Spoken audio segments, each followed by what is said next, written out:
Vamos abrir a escritura em Efésios capítulo 4. Vamos lá. Efésios capítulo 4. Quero ler com vocês do versículo 1 ao versículo 6. Já estamos algumas semanas nessa porção e vamos prosseguir então.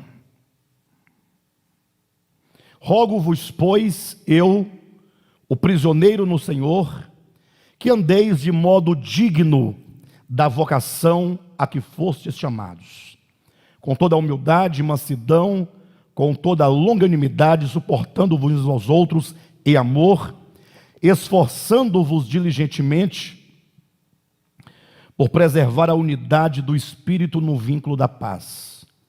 Há somente um corpo e um Espírito, como também fostes chamados numa só esperança da vossa vocação. Há um só Senhor, há uma só fé, um só batismo, um só Deus e Pai de todos, o qual é sobre todos, age por meio de todos e está em todos. Amados, nessa porção, nós chamamos a atenção dos irmãos para três coisas muito importantes. O primeiro é o rogo, já falamos bastante sobre esse rogo do apóstolo.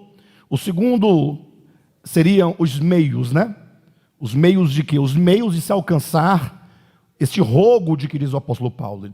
O Paulo, ele roga pela nossa unidade, né? Ele roga para que nós andemos de modo digno da vocação a que nós fomos chamados. Falamos muito sobre essa dignidade da vocação, demonstrando que essa dignidade está intimamente associada à dignidade da pessoa humana pelo próprio ato da criação divina.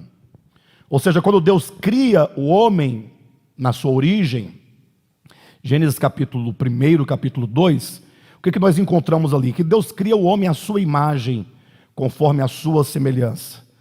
E dizer isso significa afirmar que o homem, ele é participante da natureza de Deus, ele é da espécie de Deus, no sentido de que Deus o criou conforme a sua própria imagem, a sua própria semelhança, e o homem sendo, portanto, da família de Deus, participante da natureza divina, deveria então o homem ser uma manifestação e uma expressão daquilo que Deus é.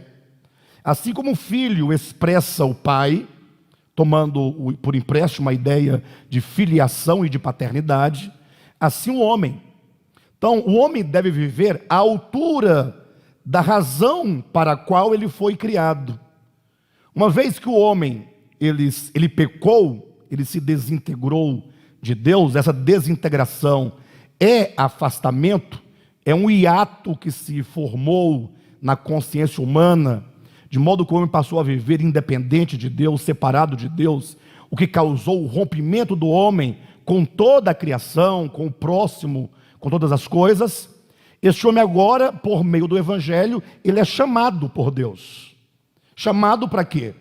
Não para ser um anjo, porque muitos pensam que o homem foi chamado para morar no céu, ver a anjo. Nada desse tipo.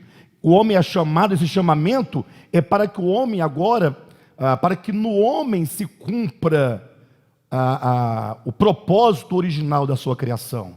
O homem é chamado para pertencer a Cristo, é chamado à reconciliação, ele é chamado para o reino de luz e de glória de Cristo, e portanto ele é chamado para que ele viva essa dignidade da criação, que agora também é a dignidade do chamamento, ou seja, para que ele viva em unidade, e a unidade é que vai produzir no seu coração, por meio do Espírito, o fruto do Espírito, que é amor, paz, alegria, longanimidade, benignidade, mansidão, domínio próprio. Ou seja, todos os atributos, as virtudes, as características de um coração divino.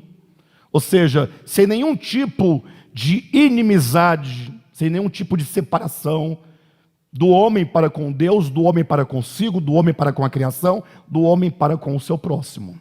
Perfeito?